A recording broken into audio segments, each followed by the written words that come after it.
Hello my dear sewing friends, it's Elisa here with Thoughtful Creativity, and today we are continuing our conversation in our series about transforming your knit bodice block into a variety of other different wonderful garments.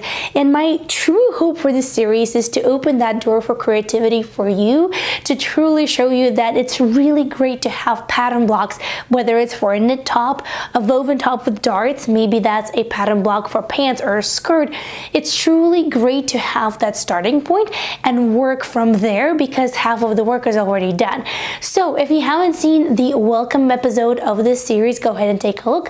I will leave the link for it in the info box below. A ton of very useful information there, so that way you're well equipped to move forward with me. And today we're going to be transforming our knit bodice block into a very simple t-shirt dress. This is a very quick, no-brainer transformation, and I truly think that you're going to love it. So without any further ado, let's jump right into it.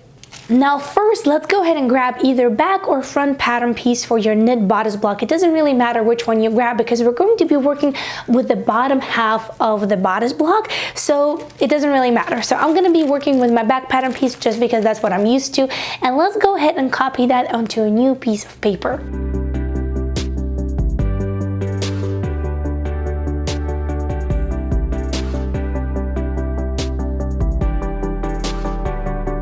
Now once you're done, don't forget to mark the waistline on your new pattern piece because that is going to be our starting point for drafting the bottom of the dress. So here's my copied back pattern piece, and as you can see, the waistline is right over here clearly marked.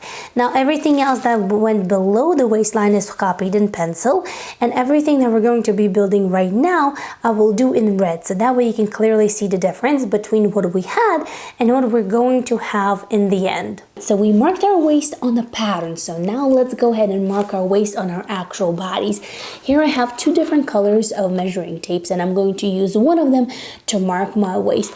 You can use a string of elastic or maybe a thread or a ribbon, anything that you can find, so that way you can tie it around your waist and mark it, so that way we can actually have a starting point to work from. And then you can also use a little clip or a pin or anything else like that to use as a marking tool, and you will see why in just a second.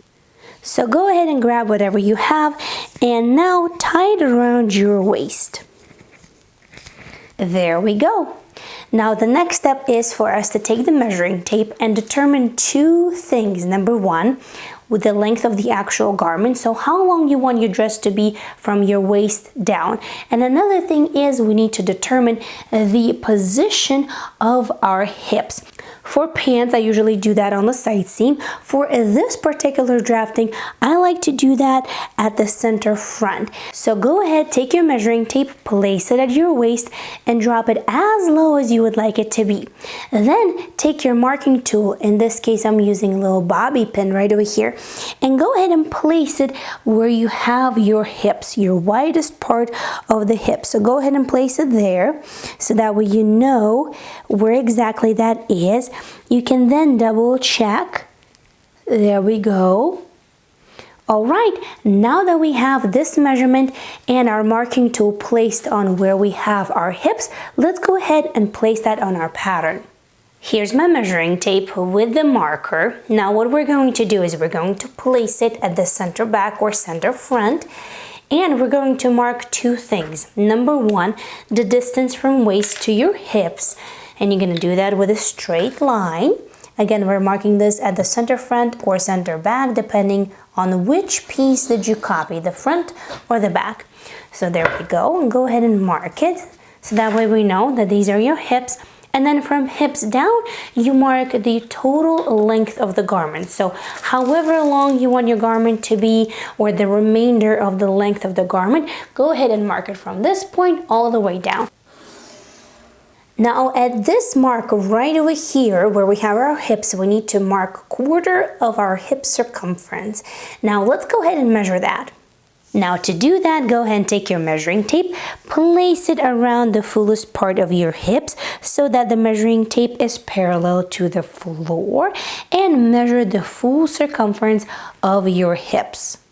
Now we're going to be using 1/4 of your full hip circumference. So go ahead and mark it right over here. Now because this is going to be quite a fitted dress, I'm not going to add any ease to it. However, when you're going to be working on your own design, you can do whatever you would like. You can add a lot of ease. You can even add maybe some negative ease, so that way it's really fitted. You are the master of your own design, so definitely do what pleases you and how you see your creation. I'm just showing you the basic steps of how I do and how I proceed in this case. Now on the bottom of the garment like this, when I do make fitted dresses from knit fabrics, usually I like to take either 1 inch, sometimes 1/2 inch less than this measurement right over here, your 1/4 of your hip circumference. Just depends on the type of knit that I'm working with. So here we can go ahead and take 1 inch less than this measurement. So if this was 9.5, then this is going to be 8.5. So now we have the bottom of the dress, we have our hips, we also have our waist right over here. Let me turn my draft sideways so that way you can see a little bit better. So there we go. Now we need to connect all of this to create a beautiful side seam. So let's go ahead and do that with straight lines first.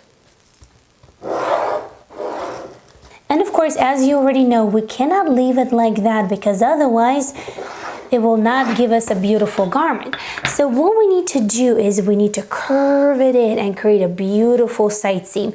So here is the previous line from the back pattern piece of a knit bodice block that I already copied. So let's go ahead and just go and follow this line like so.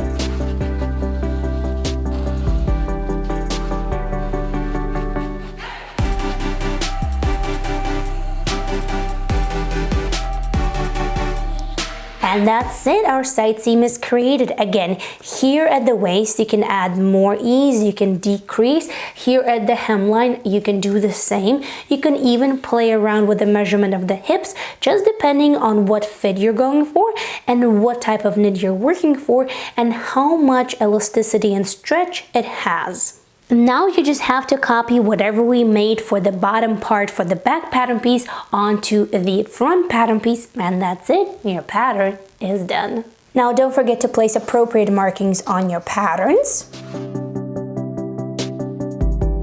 And that's it. That really is all that there is to it. It's really easy. Basically, what I did, I took the knit bodice block that I already had. I extended the length of it. Of course, we took into the account our hip circumference, so that way it fits nicely around our hips. We determined the final length of the garment, and then we curved it in a little bit towards the hem, so that way it really fits very well. Now the dress that I created doesn't fit too loose, but it's not like super fitted as a bodycon dress either.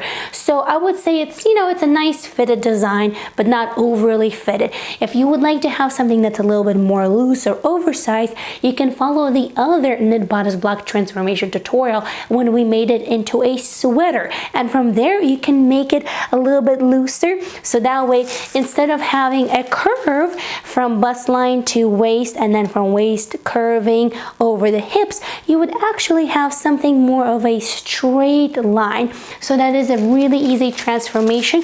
I will leave all of the necessary links for you guys right over here. Go ahead, take a look. Thank you so much for being here with me today. I truly hope that you enjoyed this quick and easy tutorial, and I'll see you very soon in another tutorial.